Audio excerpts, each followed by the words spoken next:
Selamat datang dan selamat menikmati. Teresa dihajar habis-habisan oleh ketua sekte. Teresa sadar dirinya tidak akan menang bila tanpa menggunakan skill. Teresa pun berusaha mencari cara yang lain. Ia mengambil pecahan batu di lantai dan menghancurkan lampu-lampu yang ada. Teresa berpikir, kalau ia sudah mengurangi jarak pandang ketua sekte, dan sekarang ia harus mengambil kendi itu darinya, dirinya tidak akan menang bila sihir kendi itu aktif lagi. Tiba-tiba saja ketua sekte sudah berada di samping Teresa dan menyerang. Ketua sekte berkata, Teresa sebenarnya cukup gesit, tapi dirinya dapat dengan mudah menemukan Teresa lagi.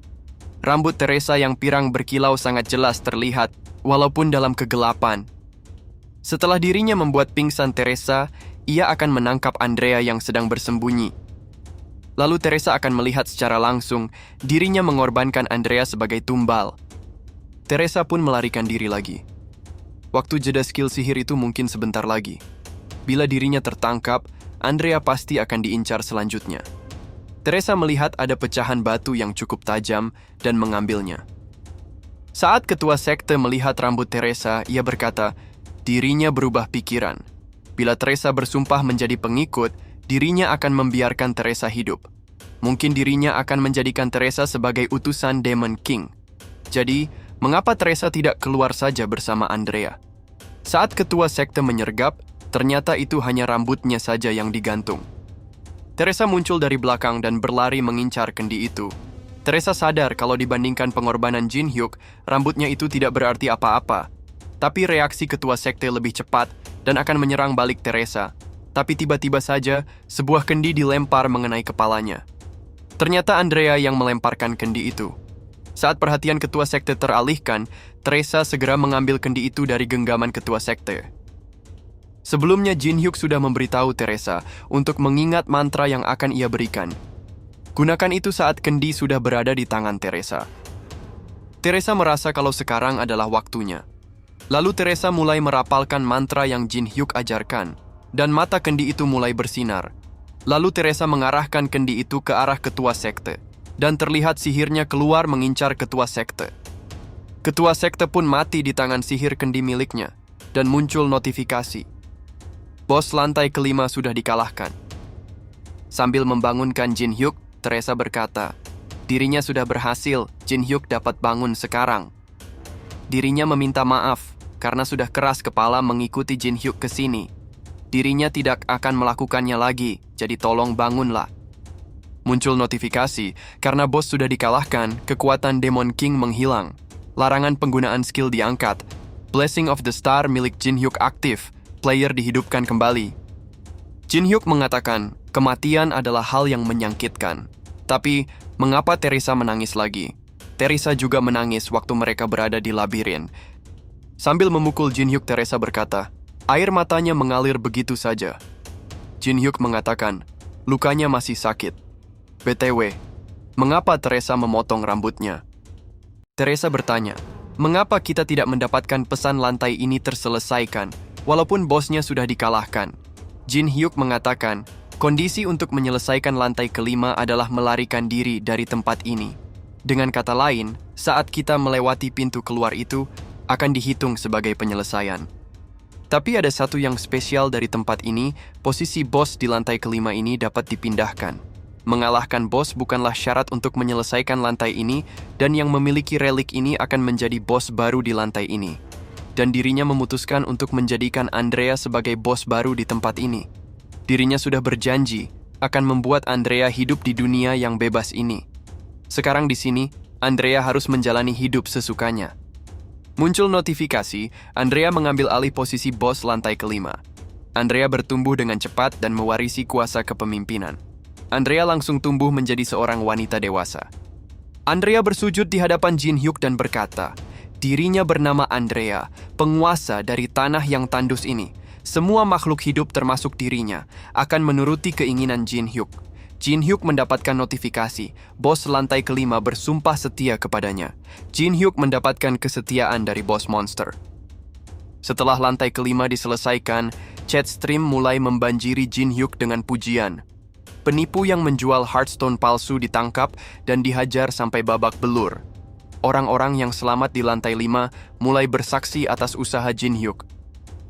Setelah Yusong membaca chat stream tentang pencapaian Jin Hyuk, ia merasa makin tertinggal oleh Jin Hyuk. Tiba-tiba, terdengar ketukan di pintu. Pintu kamar Yusong hancur dan muncul seseorang. Orang itu mengatakan, dirinya bernama Gawain. Tempat ini terbilang kecil untuk seorang unknown, dirinya berharap akan sedikit lebih mewah daripada ini. Yuseong mulai menyadari, sepertinya penyebab semua ini adalah Jin Hyuk. Lalu, terjadi ledakan besar di apartemen Yusong. Di tempat lain, terlihat Jin Hyuk sedang menemani Alice yang sedang belanja gila-gilaan, dan Alice hampir mengosongkan barang satu toko. Jin Hyuk membiarkan Alice keluar dan belanja, sebagai hadiah karena Alice sudah melatih Andrea. Alice mengajarkan Andrea bagaimana bersikap sebagai bos, berdiri seperti bos, dan kehidupan sehari-hari seorang bos. Alice mengajarkan semua dasar pengetahuan yang Andrea butuhkan untuk menjadi seorang penguasa.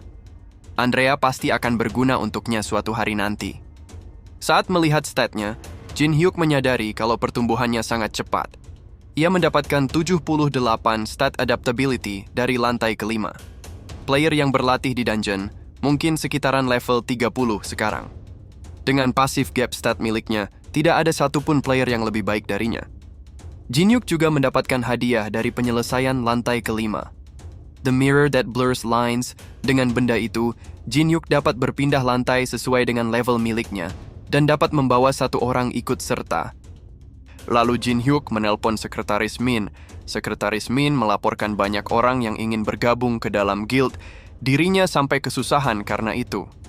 Jin Hyuk mengatakan, dirinya akan mengirimkan daftar dan Sekretaris Min akan membuat janji dengan mereka semua. Ketua Kim mengatakan, dirinya sudah menunggu cukup lama untuk Jin Hyuk mengabari dirinya. Jin Hyuk mengatakan, ini kedua kalinya mereka bertemu sejak terakhir kali di tempat tes, jadi sudah lumayan cukup lama. Jin Hyuk merasa kalau mempunyai kekuatan sangat membantu. Ketua Kim dulunya sangat sombong, tapi sekarang dia menjadi sangat sopan. Jin Hyuk mengatakan, dirinya meminta maaf karena tidak segera memberitahu di mana tempat menemukan Mandrake Roots. Dirinya sibuk menyelesaikan tower. Jangan kecewa, dirinya ada di sini sekarang. Sebagai permintaan maaf, ia akan memberikan penawaran baru. Dirinya meminta satu dungeon di lantai 3. Ketua Kim mengatakan, alih-alih memberikan dirinya resep penawar yang sudah dijanjikan, Jin Hyuk sekarang malah menaikkan harganya. Jin Hyuk mengatakan benar. Itulah yang sedang dirinya lakukan sekarang. Ketua Kim berkata, atas dasar apa Jin Hyuk meminta hal itu? Jin Hyuk mengatakan, inflasi, kenaikan harga bahan, dan tidak lupa biaya tenaga kerja. Ketua Kim mengatakan, dirinya bukan badan amal. Ia datang ke sini bukan untuk mendengar permintaan yang tidak masuk akal, dan ini sangat membuang waktu. Anggap saja perbincangan ini tidak pernah terjadi. Jin Hyuk mengatakan, bukankah guild Ketua Kim mengontrol The Grey Temple di lantai ketiga? Dan Ketua Kim selalu gagal menyelesaikan itu. Dirinya juga seorang ketua guild, jadi tidak susah untuk mendapatkan informasi. Yang dirinya dengar, Ketua Kim selalu gagal setiap kali mencoba menyelesaikannya. Jadi reputasi Guild Warrior terkena imbasnya. Bila ini terus terjadi, bukankah posisinya sebagai ketua guild akan terancam? Jadi dirinya yang akan pergi dan menyelesaikan labirin itu untuk Ketua Kim. Kemudian Jin Hyuk dan Alice berpergian keliling dunia. Jin Hyuk ingin menyelesaikan beberapa quest dengan mendengar orkestra, memakan makanan di restoran Michelin, melihat kokinya memasak, dan menciptakan beberapa masakan. Semua itu dilakukannya hanya untuk mendapatkan skill memasak, yang dibutuhkannya untuk bertahan di lantai ke-6. Lantai ke-6 Tower of Trials adalah The Elf Forest. Para elves yang agresif menjaga hutan itu, dan para player hanya butuh menghabiskan waktu 90 hari di sana. Setelah itu, jalan menuju lantai ke-7 akan otomatis terbuka. Kebanyakan player hanya singgah di lantai ke-6, dan berburu lagi di lantai selanjutnya. Bagaimanapun juga, setiap lantai memiliki peluangnya tersendiri untuk dijadikan keuntungan. Kemudian, Ketua Kim menelpon dan mengatakan kalau semuanya sudah siap. Beberapa hari kemudian tibalah Jin Hyuk di lantai ketiga. The Class Temple berada di lantai ketiga Tower of Trials. Tempat itu sangat populer, dan di sana para player dapat memilih kelas pertama mereka. Orang-orang akan pergi ke sana untuk bertemu dengan priest dan memilih kelas. Mereka bahkan tidak tahu keberadaan labirin yang tersembunyi di bawah tanah. Ketua Kim menyambut kedatangan Jin Hyuk dan ia memperkenalkan anggota mereka yang akan bergabung dalam penyerangan. Ketua tim penyerang kedua, Lee Yong-kwon. Mereka pun segera menghampiri Jin Hyuk, karena kebanyakan dari mereka adalah penggemar Jin Hyuk. Bahkan keberadaan Ketua Kim pun terabaikan. Ketua Kim memaklumi hal itu dan berkata, meskipun Yong-kwon adalah ketua tim penyerang, segala keputusan akan diserahkan kepada Jin Hyuk. Jin Hyuk juga diperbolehkan mengambil hadiah yang berada di dalam sana. Dirinya hanya meminta satu hal, berhasil menyelesaikan labirin itu. Jin Hyuk berpikir, sebenarnya dirinya ingin memperlambat selama seminggu bila Ketua Kim berlaku macam-macam, tapi sepertinya ia tidak perlu melakukan hal itu. Jin Hyuk memerintahkan agar bersiap-siap dalam 30 menit, dan setelah itu semua akan berkumpul lagi di pintu masuk. Kemudian Jin Hyuk menuju The Class Temple dan bertemu dengan priest. Priest itu mempersilahkan Jin Hyuk untuk memilih satu kelas. Semua kelas pun diperlihatkan kepada Jin Hyuk.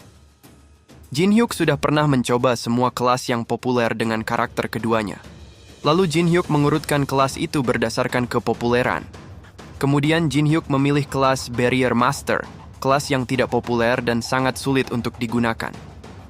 Saat di museum dan di dalam labirin, Yu Seong sangat bangga akan skill penghalang miliknya. Jadi dirinya akan menghancurkan harga diri Yu Song seutuhnya. Di dekat pintu masuk, datang segerombolan orang dari Guild Samurai.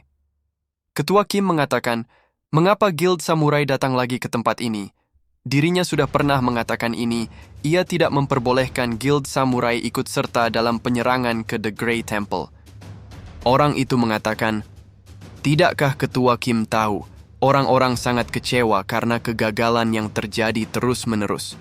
Daripada menyimpan labirin yang tidak mampu diselesaikan sendiri, bukankah lebih baik bersama-sama menyelesaikan demi umat manusia?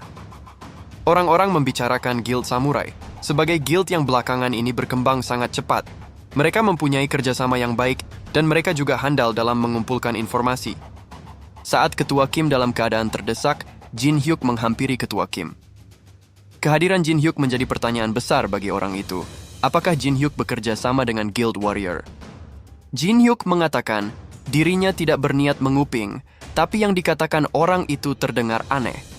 Seakan-akan kegagalan Guild Warrior karena kekurangan tenaga manusia untuk menyelesaikan labirin itu. Dari apa yang dirinya lihat, Guild Samurai juga tidak jauh berbeda. Orang itu mengatakan, apakah yang Jin Hyuk maksud kalau mereka tidak cukup kuat? Jin Hyuk mengatakan, tidak cukup sepertinya bukan kata yang tepat. Mungkin lebih tepatnya, sama sekali tidak mampu. Orang itu mengatakan, dirinya tidak peduli akan pendapat Jin Hyuk. Mereka mempunyai seseorang di pihak mereka yang berada jauh di atas level Jin Hyuk. Ia mempunyai seorang hardcore gamer yang pernah sampai di lantai 30 Tower of Trials. Jangan lupa untuk subscribe, komen, like, dan share-nya ya teman-teman. Supaya tidak ketinggalan konten menarik Mimin selanjutnya. Thank you.